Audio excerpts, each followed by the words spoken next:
I feel like I'm in a very weird place in my life, especially this month. This month feels like an end of a chapter, but also a beginning of something completely new. But this is not something that I can put a name on yet. And because I can't name this new feeling, I have decided to start a monthly series on my channel. So everyone, welcome to the first video of my monthly series for the month of August. And I'm going to call this series Chapters of Change, Love, New Beginnings, and Goodbyes.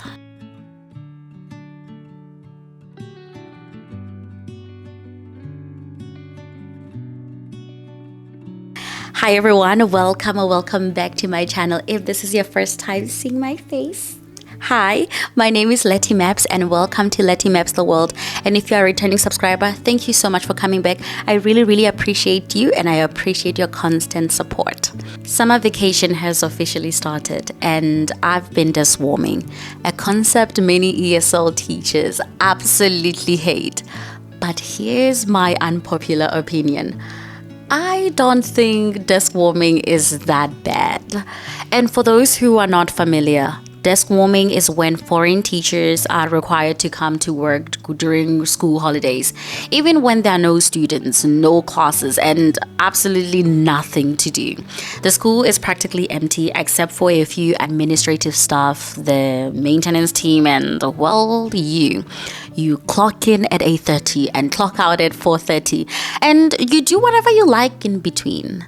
Some people find it boring or even pointless, but I think it's a gift. You get a full salary for a quiet and still kind of week. I find that a little blissful. And during deskwarming, I usually prepare for the next semester. And since I am leaving my school and town, and more on that later in my next video, so stay tuned, okay? There is quite a lot to prepare this time. Other times I catch up on YouTube videos. I watch some series or movies and even read books. And here is a cherry on top. I get to leave school for lunch, an hour and 30 minutes to just go home. I think there is something deeply grounding about coming home in the middle of the day. Even if it's just for a moment, I feel like it breaks the day in half. It gives me space to breathe. And one time I got a little too comfortable and I fell asleep during my break and woke up 3 hours later. So I just stayed at home and went back to work the next morning.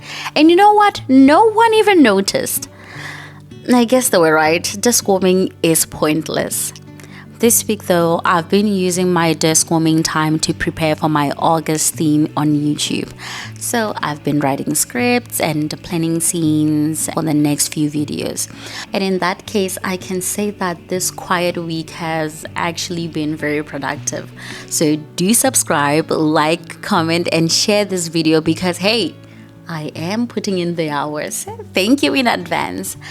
But outside of work, this week was about soft and beautiful life moments with myself and my friends. And let's start with Noxie's birthday dinner. We celebrated at one of my absolute favorite Italian restaurants in my town called Bauhaus. And here's the thing about me. I absolutely love birthdays. I love celebrating them. I like that there's a day dedicated to you where you can be celebrated, made to feel loved and appreciated. I just love what they're about. And for both Noxie and Anelisa, I got their birthday cakes from my go-to bakery called Damidang that is run by two sisters. And here's another fun fact. One of their daughters is actually my student. And every single time I've asked them to do a cake for me, it has always tasted amazing. They have never let me down. But this is one of the things that I do not like about cake, the stress. Carrying cakes give me so much anxiety. I'm always convinced that I'm going to drop them, but thankfully both cakes made it to their destinations in one piece. And for Anelisa's birthday, we had initially planned on a very cute picnic at one of the parks in Gwangju, but it's summer here in Korea, so it's really hot. right? So we had to make a backup plan, but we still wore our picnic themed outfits, but instead we moved the celebration indoors in this very beautiful restaurant called Phone Off in Gwangju. It wasn't what we had originally planned, but it was perfect in its own way.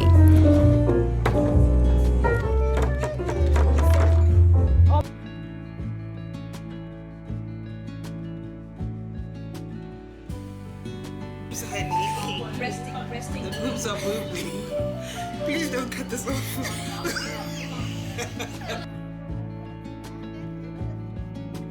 And somewhere in between all of my life, I braided my own hair. Here's another fun fact. I've been braiding my own hair since 2018, and only 4 times since then has anyone else done my hair for me. I started doing my hair after way too many traumatic experiences with salons back home. You would have stylists who didn't listen or who didn't care, or sometimes they just didn't get it. So I took matters into my own hands and learned. It was stressful at first, but learning to do my own hair has become an act of independence and honestly survival, especially in a place like South Korea where finding someone who knows how to handle your texture isn't easy or cheap. And I do not like the process of doing hair. Actually, I hate doing my own hair.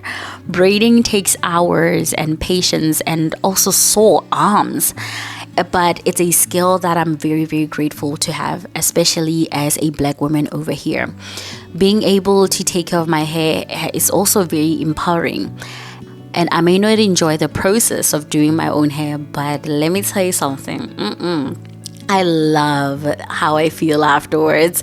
The feeling of fresh braids, the lightness, the neatness, and the confidence. It is unmatched. And this time I decided to just do basic knotless box braids. Nothing fancy, just the classics. In the past few months, I've been doing 4 locks, French curls, and boho braids. But I miss the simplicity and low maintenance of regular braids. If you have ever done boho braids and French curl, you know that those hairstyles are just high maintenance. So sometimes going back to basics feels just right. So that was my week. It wasn't loud, it wasn't groundbreaking or dramatic, but it was filled with joy. Just soft joy. And sometimes those are the best kinds of week, the ones that just flow softly and gently and full of little things that warm your heart. And here's the thing I've been thinking about. Soft life isn't about luxury, it's about choosing peace. It's about embracing the slow and the small and the simple. It's about deciding that joy can come from a shared meal, a cake, a quiet time, or even braiding your own hair. And in a world that glorifies the hustle, soft and quiet life moments reminds us that we are allowed to just breathe, to just take a breath. We are allowed to rest and we are allowed to enjoy our own company and the company of people who love us. And next week, oh my God, next week something big is happening. Something special is happening. My mom is coming to Korea for the first time, and you guys, I am so excited. I am so excited. I can't wait to show her the life that I have built for myself in this country that I have called home for the past 4 years. So stay tuned. You don't want to miss it. Thank you guys for spending another week in my life with me. If you felt comforted, seen, and or inspired, I hope you stick around for the next one. Until then, be gentle with yourself, be kind to yourself. There's peace in the pause, there's beauty in the ordinary, and also in the quiet moments. And maybe, just maybe, that's what soft life really is about. See you in the next one as we continue to map this world together. Bye!